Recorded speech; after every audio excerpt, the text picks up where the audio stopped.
முருகா, என் அன்பு பிள்ளையே, உன்னை விட்டு பிரிந்த உன்னுடைய துணை இப்பொழுது உன்னை பின்தொடர்ந்து கொண்டு இருக்கின்றார். அதிர்ஷ்டம் இருந்தால் இதை முழுமையாக கேள் பிள்ளையே. நீயும் உன்னுடைய துணையும் சற்று மன கசப்போடு பிரிந்து உள்ளீர்கள். பிரிந்து உள்ள சமயத்தில் கூட நீங்கள் இருவரும் ஒருவருக்கொருவர் நினைத்து கொண்டு தான் இருக்கின்றீர்கள்.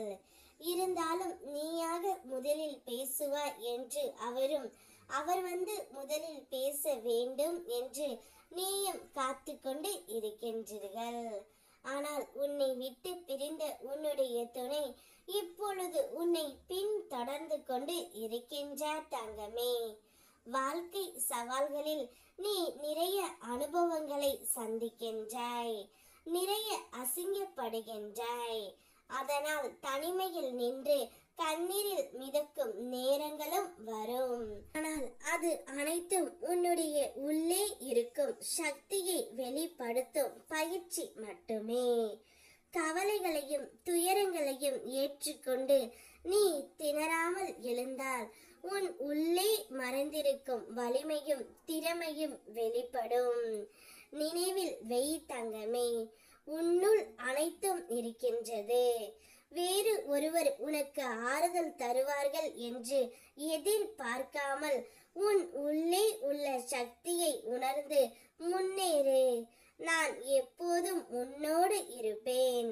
உன் முயற்சியில் உனக்கு உறுதியாகவும் சக்தியாகவும் நான் இருக்கின்றேன். உண்மையாகவே நீ அனைவரையும் பாசம் வைத்தாய், உண்மையான பாசத்தை மட்டும் கொடுத்தாய். ஆனால் அந்த பாசத்தை யாரும் உணரவில்லை பிள்ளையே. மாறாக உன்னோடு போட்டி போட்டு உன்னை எப்படியாவது வீழ்த்த வேண்டும் என்று எண்ணினார்கள். ஏனெனில் நீ பிறந்த போது உன் நிலை மோசமாக இருந்தாலும் வாழும் நாட்களில் உன்னை உயர்த்தி கொண்டு வருகிறாய் என்பதே அவர்களுக்கு மிக பெரிய வழியாக இருந்தது. அதனால் தான் உன்னை தட்டி உன் பெயரை களங்கப்படுத்தி உன்னை நிலை குலைய செய்ய பார்த்தார்கள்.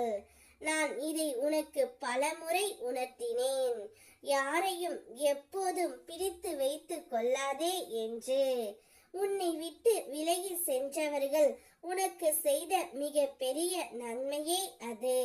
அது எந்த உறவாக இருந்தாலும் சரி, அவர்கள் ஒதுங்கினார்கள் என்றால் அதுவே உனக்கு பாதுகாப்பு. ஏனெனில் அப்படியே அவர்கள் விலகிய இடத்தில் நான் தான் உன்னை என் கரங்களில் ஏந்தி கொண்டு பாதுகாப்பாக வைத்திருக்கின்றேன்.